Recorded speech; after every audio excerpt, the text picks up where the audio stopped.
Welcome back to another video where today I'm going to be going over and highlighting all these scan tools that I have, what features I like, which features I don't like, and what is the everyday scan tool that I tend to use.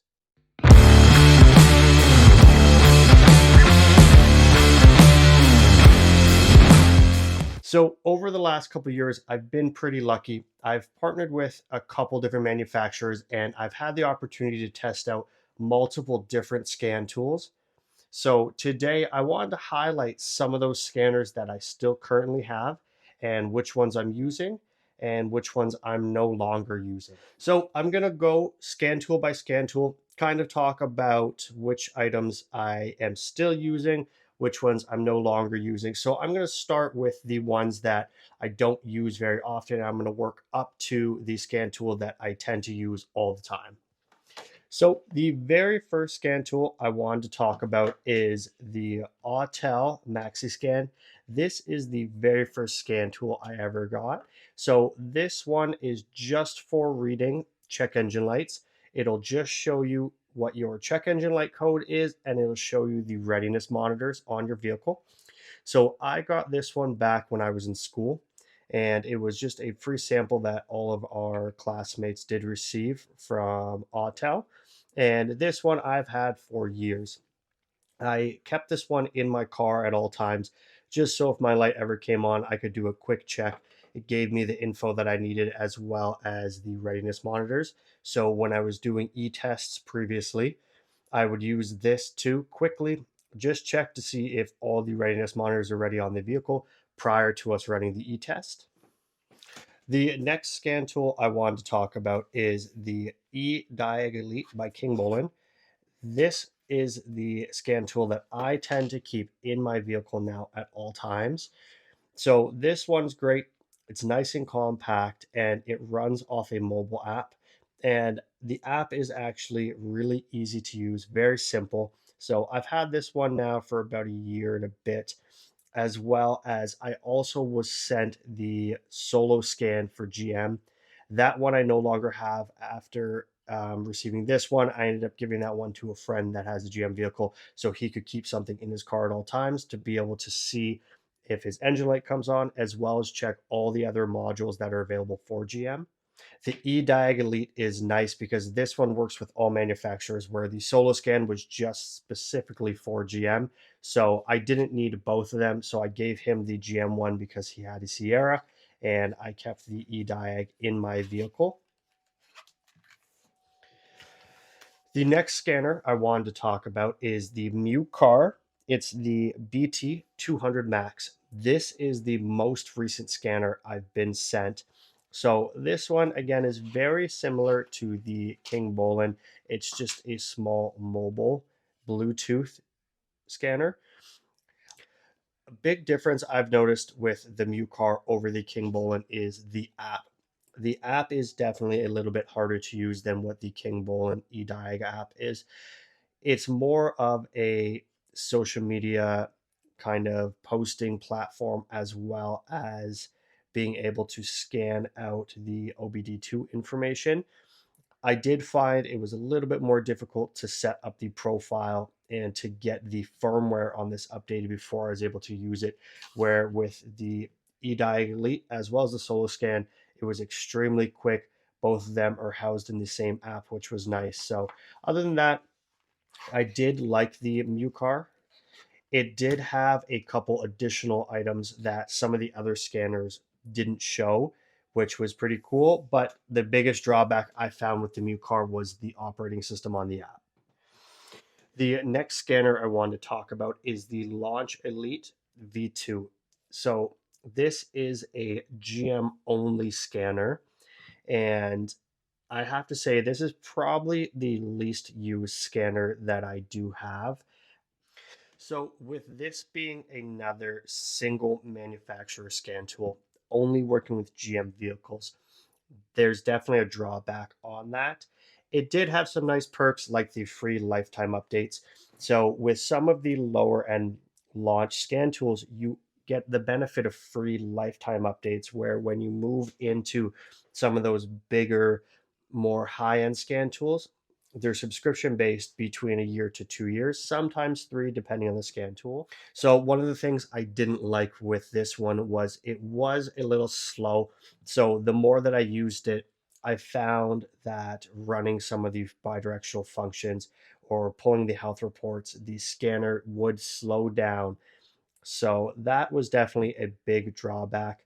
It's nice that it has a screen, unlike some of these other miniature scanners, but the biggest drawback was definitely the slowness of the processor with this scan tool. The next scanner that I want to talk about is the Launch IMMO. So this one is pretty cool. It has a bunch of additional features that are built in specifically for learning keys. So I got the opportunity to test this out when I had to relearn the key on my truck. So, a feature that this one has that some of these other scanners don't have that do have the function of IMMO is the ability to read the 4-digit pins for Chrysler vehicles. So, when you're programming a Chrysler vehicle, you have to get the security pin, and there's two options of receiving that pin. It's using a scan tool that has the ability to pull up that info from the module or having to go to the dealership. When I first went to reprogram and learn the key, I tried using one of my other scanners and I wasn't able to actually get that information directly from my scan tool. So I ended up having to go to the dealer to receive that. But then when I received this IMO scanner, I actually was able to pull that information right from the vehicle. So this one's pretty cool because it gives you that option to be able to pull up that info directly from the scanner and not having to go to the manufacturer to get that information. So this one I really only use if I'm programming keys. It has some other functions that are there that are nice, but the main function with this scanner is programming new keys for your vehicle. So that's what I use this one for.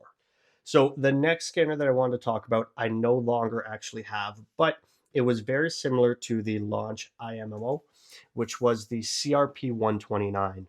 So that scanner visually is identical to the IMMO, but it actually is a bi-directional scanner with basic IMO functions. I don't have that scanner anymore. It was the first bi-directional one I did pick up, and I used it for a bit, but I did find it was a little slow and a little laggy, so I ended up getting rid of it after using it on a couple vehicles to do a few repairs with. So the next scanner that I wanted to talk about is another KINGBOLEN scanner. It is the S608. This is one of their newest scanners that they launched. It is a small bidirectional scanner, and it'd be comparable to something like the IMO or the 129 by launch. This actually is one of my favorite scanners I did receive recently. The functionalities of it are full bidirectional and it has a ton of resets built in, as well as it has a super bright, clear screen. So KINGBOLEN tends to use a lot of bright colors on their screens, which is great because it keeps everything kind of organized quickly. It makes it a little bit easier to see when they're color coded like this. And like I had mentioned, the screen is super, super clear and bright, and it has a ton of additional information, as well as this one have the ability to actually go directly onto Google and partner up with online technicians to help you diagnose your repair. So that was a super cool function with this scanner. So this one I tend to use quite often if I don't want to pull out one of my bigger scanners. It's a current go-to for me. So the next scan tool I wanted to talk about is the KINGBOLEN K6 Pro. This one is a full professional built scan tool. It has a ton of additional accessories that come with the scanner, so you don't need to go and purchase these extra accessories, as well as it has a built-in battery life printout. So one of the accessories that came with the K6 was the ability to connect on the bottom of the device the battery positive and negative terminal connections to check your battery health. And then one of the functions that you have with this is being able to print out that report afterwards. So you can give that to your customer or save that yourself in your file once you've replaced, or if you're on the verge of needing to replace your battery, as well as the K6 has a ton of additional connectors for other versions and styles of testing. So this one I tend to use quite often, especially during the colder seasons when I'm doing, health checks on my batteries. I'll pull this scanner up because it's the all-in-one. It does everything that I need it to do.